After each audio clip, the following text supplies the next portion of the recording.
Assalamualaikum warahmatullahi wabarakatuh. Pemirsa Niaga TV yang berbahagia dimanapun Anda berada, berjumpa lagi bersama saya Muhammad Iqbal dalam acara Business is Fun, yang dimana acara ini kita akan mengulas tentang cara bagaimana menjalankan bisnis dengan benar, dan bukan hanya benar tetapi juga menyenangkan, bersama dengan narasumber kita, yaitu beliau adalah seorang founder dan CEO dari Top Coach Indonesia dan Master Coach paling sukses dari CCF Certified Coaches Federation.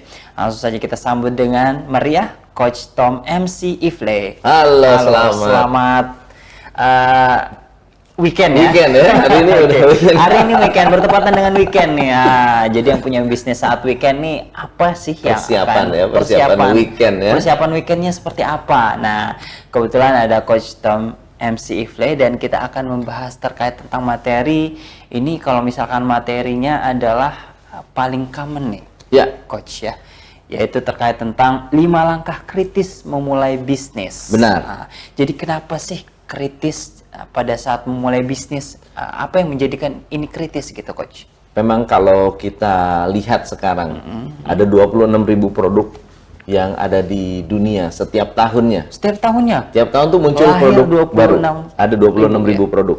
Tetapi dari 26.000 produk itu nggak semuanya sukses. Ya, 96% bisnis itu gagal dalam waktu 10 tahun. Dan dalam 2 tahun rata-rata orang ganti bisnis. 2 tahun? Ya, 2 tahun tuh ganti bisnis.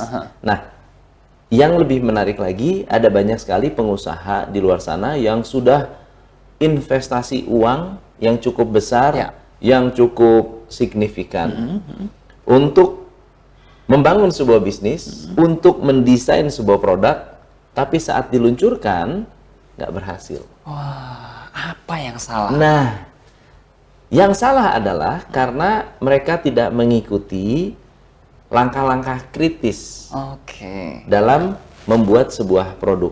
Langkah-langkah kritis ini adalah langkah-langkah yang dipakai oleh research and development yang dilakukan oleh perusahaan-perusahaan raksasa, yang dilakukan untuk mendesain satu produk supaya tidak gagal pada saat benar-benar diluncurkan.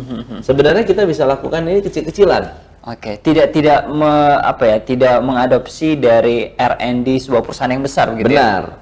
Kalau saya memulai bisnis langsung dengan skala yang besar, lalu ternyata gagal, ini akan menyebabkan kerugian besar karena uangnya nggak bisa balik. Persiapannya yang besar sekali. Persiapannya juga banyak, gitu ya. Tetapi kalau saya mulai kecil-kecilan, dalam arti ini bukan bisnis kita diharapkan kecil, tetapi bisnis kita diharapkan bisa viable.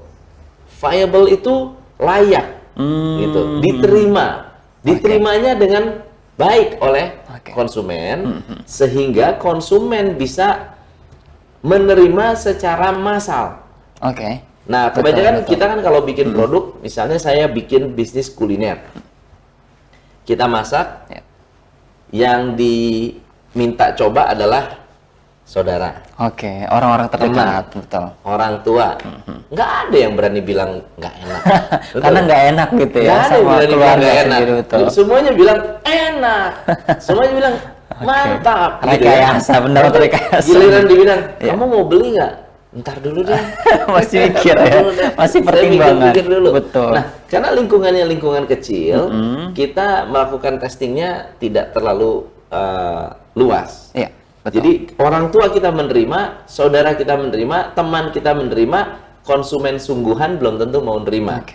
Jadi supaya kita bisa meluncurkan produk dengan tepat, supaya laku, supaya banyak orang menerima dengan baik, kita lakukan 5 langkah kritis. Wah, jadi ada 5 langkah kritis. Benar. Dan ini cocok untuk sebuah pebisnis dan apapun bisnisnya. Semua bisnis berlaku. Baik bisnis yang baru mulai maupun bisnis yang sudah ada.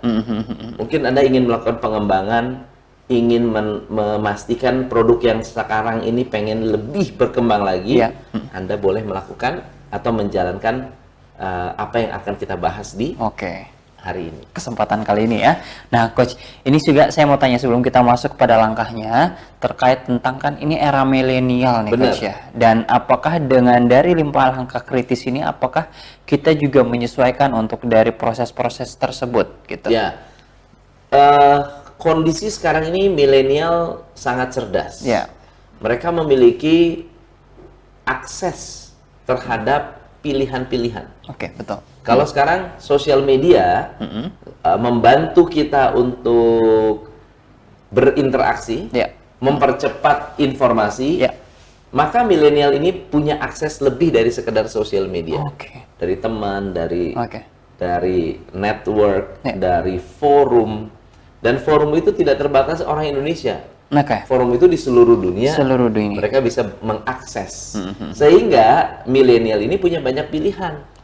Begitu. Nah, supaya kita tidak salah langkah, ini yang akan kita lakukan. Oke. Jadi ini ada proses penyesuaian Proses juga ya? penyesuaian.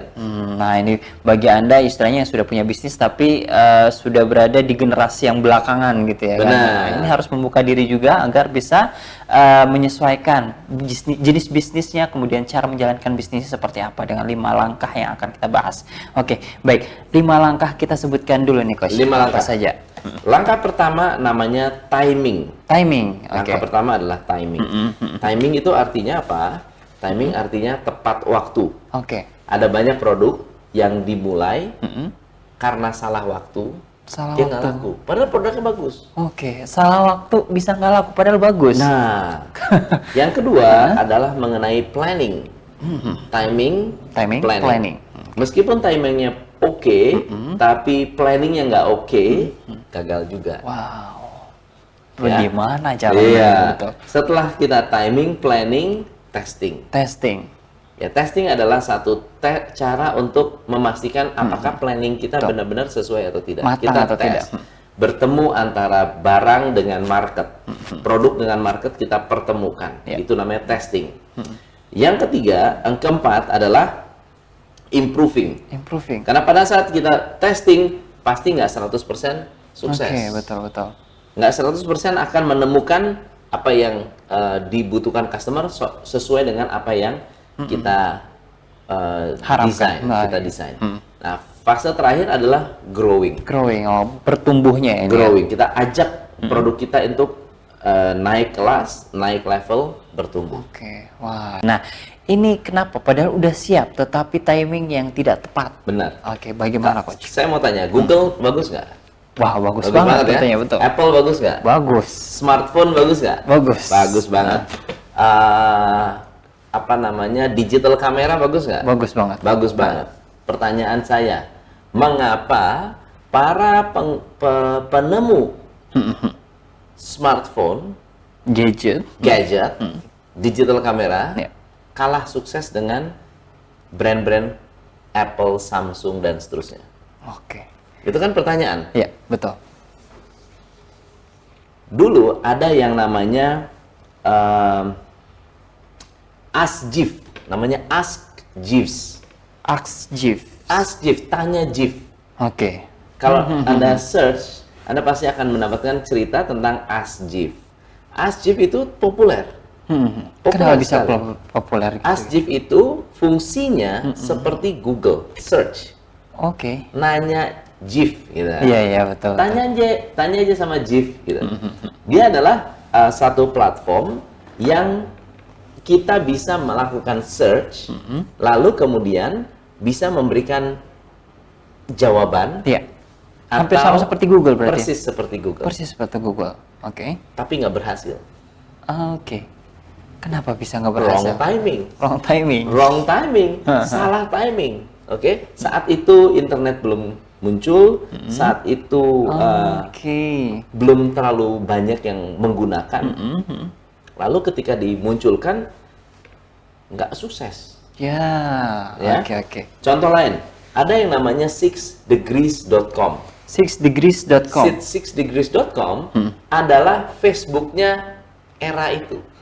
Era Sosmednya era itu. Eranya tahun 1997. Wow, 1997. Coba bayangin, 1997 nggak ada yang tahu. Oke. Kenapa? Karena tahun 97 siapa yang pakai internet?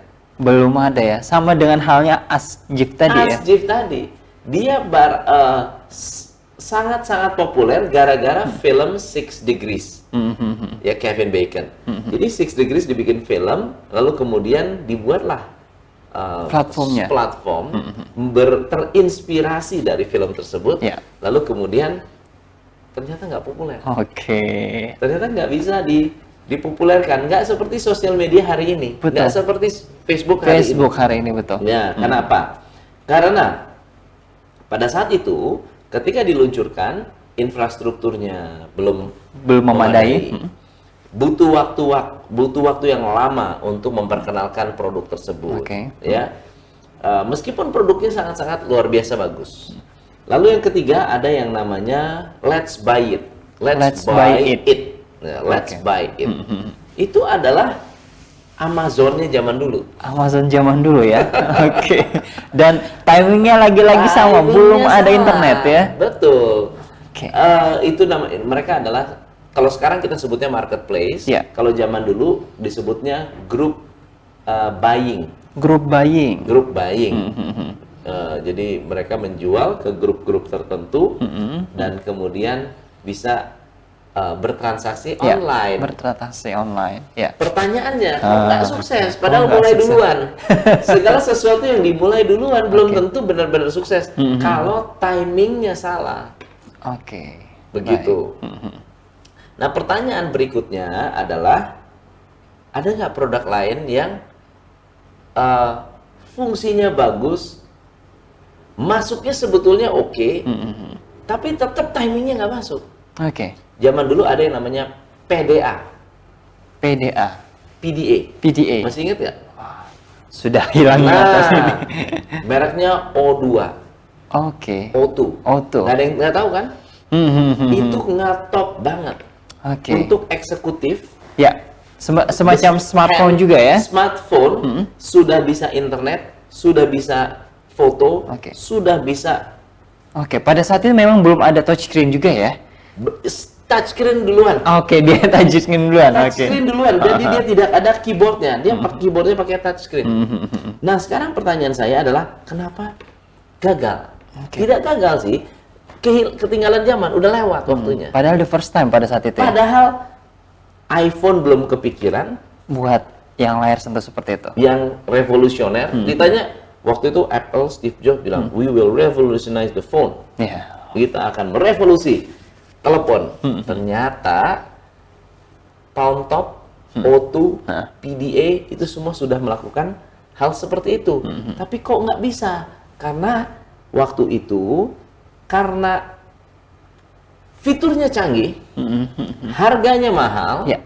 tapi tidak bisa dipakai oleh kalangan umum. Oke. Nggak cocok atau mereka juga belum belajar tentang teknologi seperti itu. Sebetulnya teknologi sudah bagus dan banyak yang pakai, Ya. populer, bahkan istilahnya ada orang-orang tertentu yang langganan, begitu ada O2 baru keluar, orang ambil. O2 baru keluar, ambil. Kenapa? Ya. Karena memang canggih sekali. Begitu. Nah, yang menarik adalah ketika muncul populer, masyarakat umum merasa belum membutuhkan. Oke. Masih belum ada saat itu Betul, ya. masyarakat umum melihat, saya belum perlu. Oh, bisa main game. Saya belum perlu. Main game waktu itu masih Nintendo, manual, segala pakai macam, Nintendo betul. gitu ya.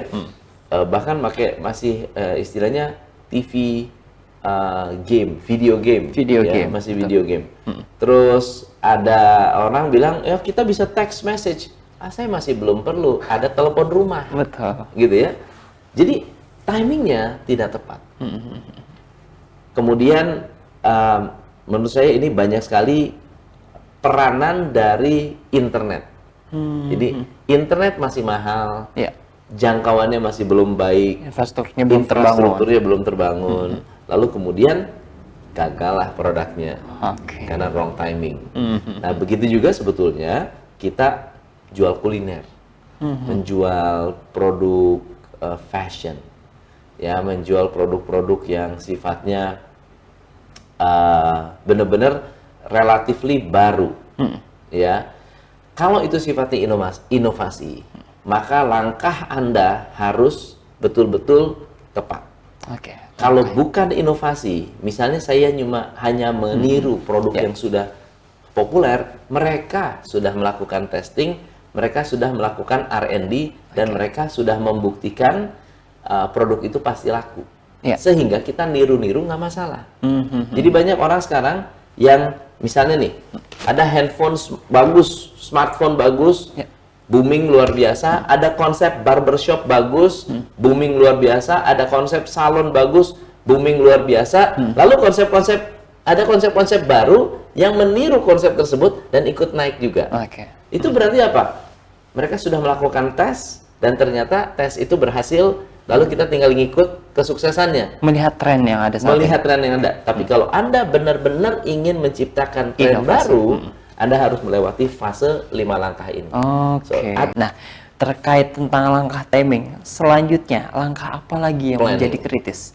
Planning. Kalau Anda sudah yakin Anda punya produk yang bagus, Anda punya produk yang sukses, ya istilahnya ini kunci suksesnya ada di produk kita. Kita lakukan planning. Ada 3 hal yang perlu Anda pikirkan dalam planning. Satu adalah set goal yang bisa membuat semua orang tertantang. Set goal di mana semua orang yang ada di lingkungan Anda benar-benar bisa tertantang. Yang kedua adalah kita kelola resiko. Kelola resiko seperti apa nih, Coach? Jadi kalau kita tidak melakukan perencanaan, andai kata terjadi risiko tertentu, kita tidak bisa melakukan antisipasi. Tetapi dengan adanya planning, sebetulnya Anda mengelola risiko. Jadi risikonya apa? Misal contoh planning. Kalau saya mau bikin bisnis wedding cake, kue besar, gitu ya. Kira-kira apa yang bisa saya lakukan untuk melakukan planning? Saya harus plan mau jualnya kemana, betul ya? Rasa kue apa yang paling laku? Dan desain yang seperti apa? Desain apa yang cocok? Zaman sekarang sudah ada kue ulang tahun disesuaikan dengan hobi kita, betul ya? Betul. Jadi bukan lagi kue ulang tahun bundar, kemudian ada lilinnya, selesai. Ternyata enggak. Sekarang sudah ada kue yang kalau saya doyan makan bakmi, kuenya bentuknya bakmi. Ya, kalau saya doyan pizza, kuenya bentuknya pizza. Di Amerika ada orang yang sayang banget dengan kotak, bikin kue berbentuk kotak. Wow. Itu lebih keren lagi. Nah, pertanyaannya adalah kalau kita langsung invest besar, orang nggak akan. Kalau gagal, risikonya besar. Betul ya? Betul. Tetapi ketika kita membuat planning, ternyata marketnya besar, peminatnya banyak, yang mau banyak, ya, yang mirip-mirip dengan produk kita mulai ada, tapi kita melakukan modifikasi yang lebih baik. Ini yang akan membuat planning kita menjadi rendah risiko. Dan yang ketiga dalam planning adalah kita merencanakan penggunaan sumber daya. Sumber daya. Yang namanya uang terbatas, betul. Orang terbatas, waktu terbatas. Sumber daya ini harus kita rencanakan. Berapa uang yang mau kita keluarkan? Berapa lama waktu yang mau kita alokasikan? Berapa banyak orang yang kita butuhkan? Berapa besar penyebarannya? Di mana saja lokasi penjualannya, itu semua coba kita planning. Nah, itu adalah langkah penting kedua. Setelah kita tahu timingnya tepat, kita buat rencana agar pada saat kita launching, kita pastikan semua orang mau mengejar target. Ya. Yang kedua, kita pastikan bahwa risiko yang akan keluar lebih kecil daripada outcome atau hasilnya. Karena sudah ada planning tadi. Karena sudah ada planning. Dan yang ketiga, kita harus memastikan bahwa sumber daya yang kita gunakan benar-benar efisien.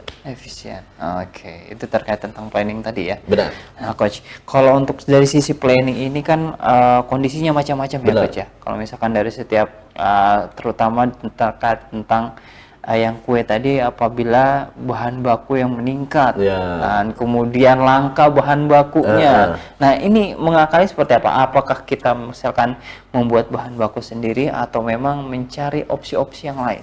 Ya, dalam hal ini itu gunanya planning. Oke. Itulah gunanya planning. Melihat risiko. Saya mau bikin contoh ya, sederhana ya. Ada satu klien saya membuat sebuah produk, bahan bakunya adalah talas. Oke. Kalau saya bikin kue satu, bahan baku nggak ada masalah. Iya. Betul ya? Datang ke pasar, ambil bahan baku, beli talas, selesai. Iya. Tapi kalau satu hari harus memproduksi 1000 dan bahan bakunya adalah talas, resikonya adalah Bahan baku. berapa banyak tukang talas yang harus kita Betul. borong, Betul. gitu ya? Di mana saya harus menemukan tukang talas? Oke. Bagaimana caranya supaya talas bisa tiba tepat waktu dalam kondisi yang sudah matang? Oke. Jangan misalnya talas muda atau talas yang benar-benar belum Cocok untuk siap, jadi. belum siap untuk dipakai. Ini semua membutuhkan perencanaan. Betul. Nah, biasanya perusahaan-perusahaan yang sudah bermain global, dia akan mencari bahan baku alternatif. Pengganti Bahan baku alternatif yang tidak mengurangi kualitas. betul. Yang tidak mengurangi kualitas, sehingga pada saat terjadi resiko kita tadi. punya backup plan. Betul, Gitu. betul. Oke. Jadi memang planning yang matang dengan berbagai macam alternatif gitu ya, Coach, Betul. ya? Kalau misalkan tidak ada yang ini, harus dicari alternatif lain ataupun cara yang lain. Caranya. Baik. Oke. Di langkah ketiga, kita perlu melakukan testing. Testing, oke. Apa arti testing? Testing itu Apa yang harus produk dites? Oke, yang pertama harus produk. bertemu dengan 3 hal. Satu, 3 hal. market, Ya. harga, dan pengiriman. Apakah waktu kita tes, orang bisa menerima harganya?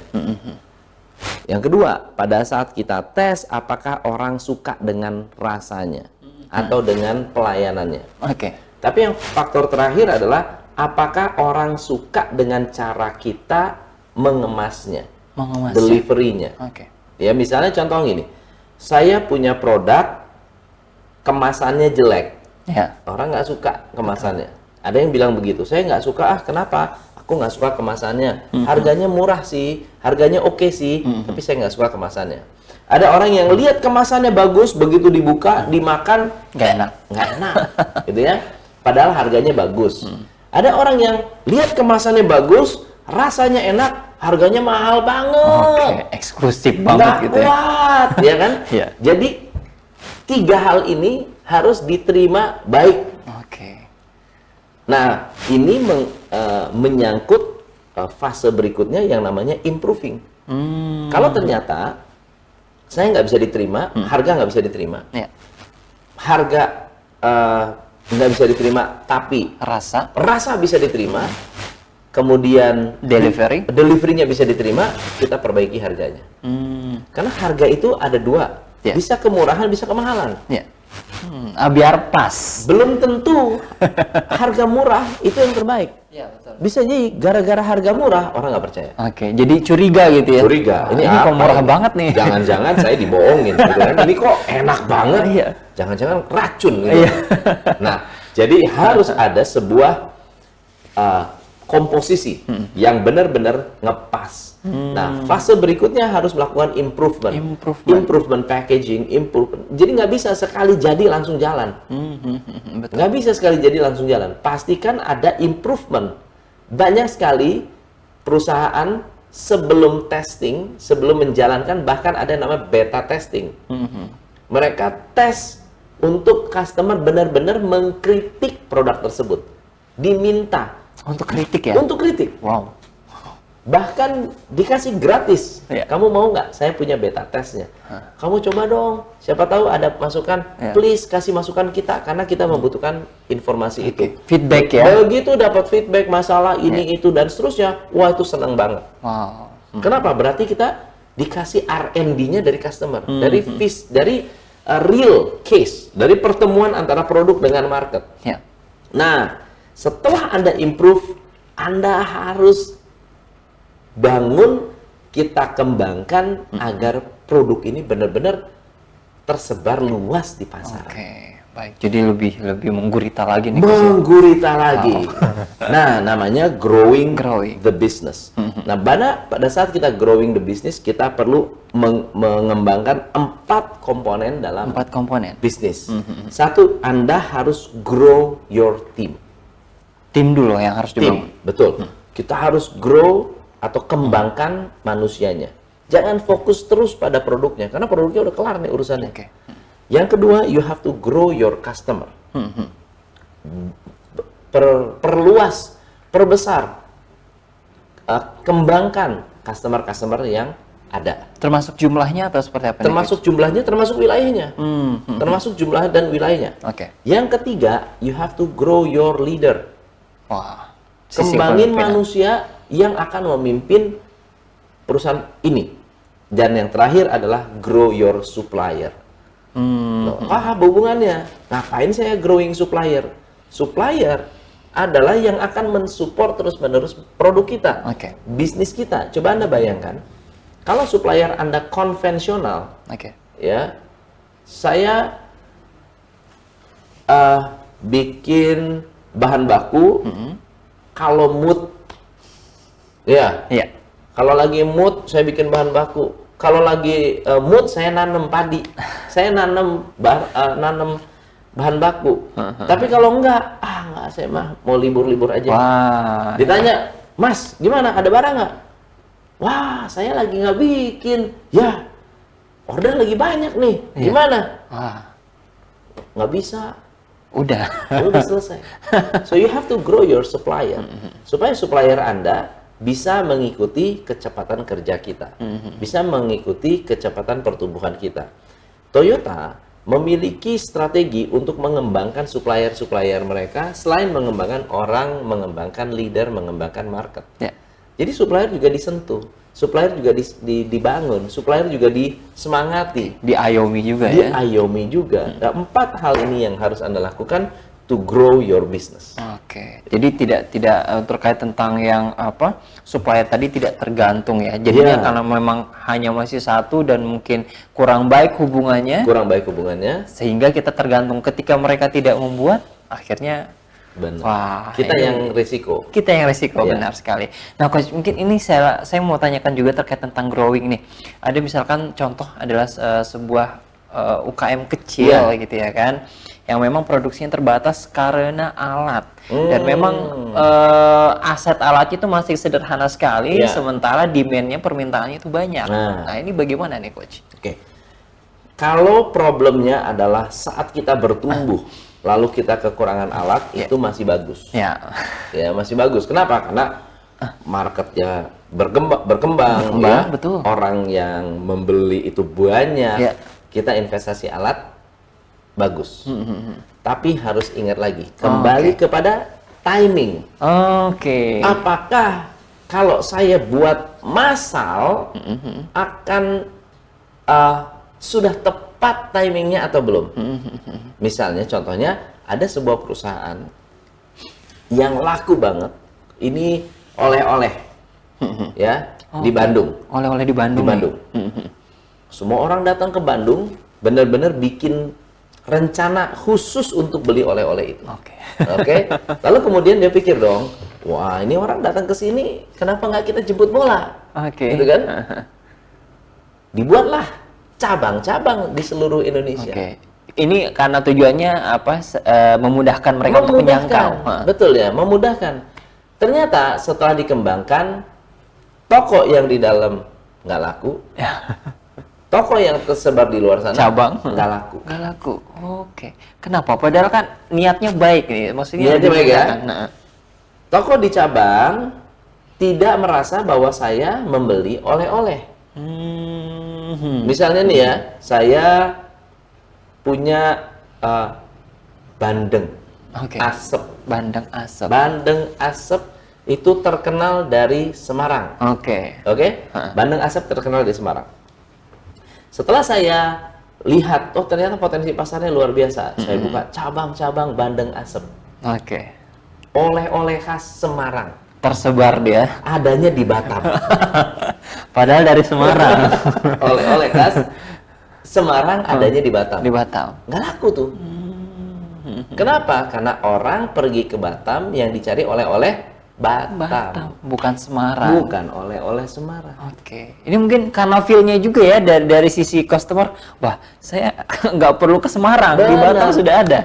Yang kedua adalah karena sudah merasa tidak unik lagi. Saya nggak mau beli oleh-oleh. Kenapa? Di Batam juga ada, gitu kan? Yeah.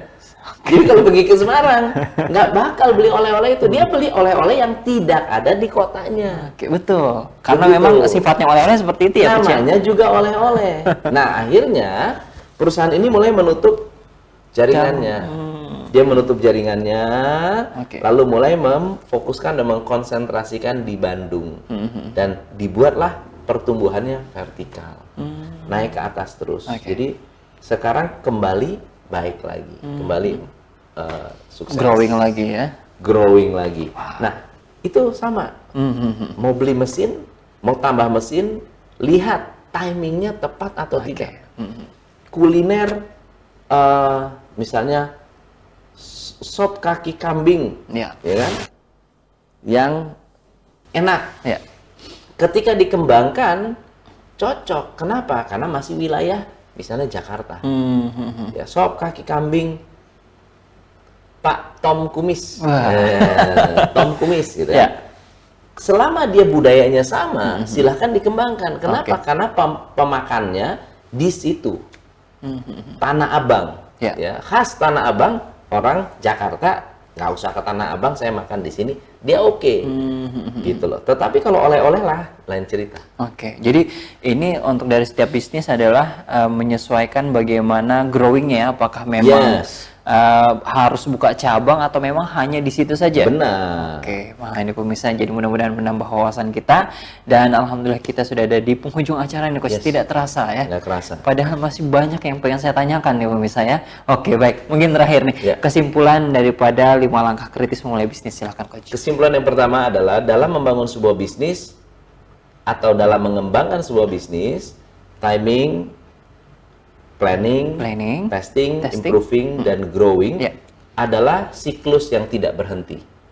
Setiap kali kita mau memikirkan sesuatu yang baru, ingat 5 hal ini dan ingat 5 siklus ini. Setiap kali kita mau melakukan inovasi, ingat 5 hal ini, ingat siklus ini. Sehingga pada saat kita benar-benar mengembangkan, kita sudah memiliki antisipasi yang sudah kita pikirkan sebelumnya, sehingga tidak mengalami risiko yang serius dalam bisnis, yaitu kerugian yang fatal. Mudah-mudahan kita bisa lebih aware-nya, lebih bisa sadar lagi terkait tentang bisnis kita. Jadi jangan karena kan banyak faktor yang harus dilihat dan bukan menyalahkan kepada apa yang kita lakukan. Betul. Nah baik, Coach, kalau misalkan pengen ngikutin Coach Tom nih, itu bisa kemana sih? Atau mungkin kalau misalkan penasaran pengen konsultasi atau pengen coaching bisnis? Kalau coaching, Anda bisa datang ke workshop Top Coach Indonesia. Workshop terbaik saya ada 2, satu business transformation, yang kedua adalah business mastery. Business transformation itu ada banyak sekali topik dan judulnya. Ada sales mastery, ada extreme productivity, ada high performing team, ada 8 disiplin market leader, ya, ada leadership transformation. Itu ada banyak. Nah, yang kedua adalah business mastery. Business mastery adalah sebuah workshop yang mengajak Anda untuk melakukan sistemasi. Kalau Anda ingin mengikuti salah satu workshop saya, bertemu dengan pengusaha yang sama open mind-nya, silakan sama masalahnya ya. Silakan Anda bisa menghubungi 021 290 78909 021 290 78909. Di sana akan ada konsultan kami yang akan membantu Anda untuk menemukan apa kira-kira solusi terbaik untuk membantu Anda memiliki bisnis yang lebih profitable, lebih tersistemasi, bisa berjalan tanpa Anda. Wow, jadi mudah-mudahan ini bisa langsung udah dicatat dan kemudian langsung ya telepon nih Coach ya. Oke, dan ini juga sebetulnya saya ikutin IG-nya Coach Tom juga nih. Follow IG Tom MC Ifle. Ikut YouTube Tom MC Ifle. Di sana ada banyak sekali video-video baru dan ada beberapa yang viral juga yang bisa Anda ikuti untuk bisa membuat bisnis Anda lebih dahsyat. Karena materinya update nih pemirsa ya, mengikuti zaman gitu ya kan. Update banget. Oke, baik, mudah-mudahan bermanfaat dan kami ucapkan terima kasih sekali lagi Coach Tom MC Ifle. Mudah-mudahan ilmu yang disampaikan bermanfaat dan ini bisa membangun kembali Indonesia dalam dunia ekonomi dan bisnisnya ya. Yes. Amin. Baik ya, mudah-mudahan kita bertemu lagi pada kesempatan yang sama. Saksikan terus Bisnis is Fun pada jam dan hari yang sama. Akhir kata saya Muhammad Iqbal beserta kru yang bertugas pamit undur diri. Assalamualaikum warahmatullahi wabarakatuh. Terima kasih Coach. Thank you.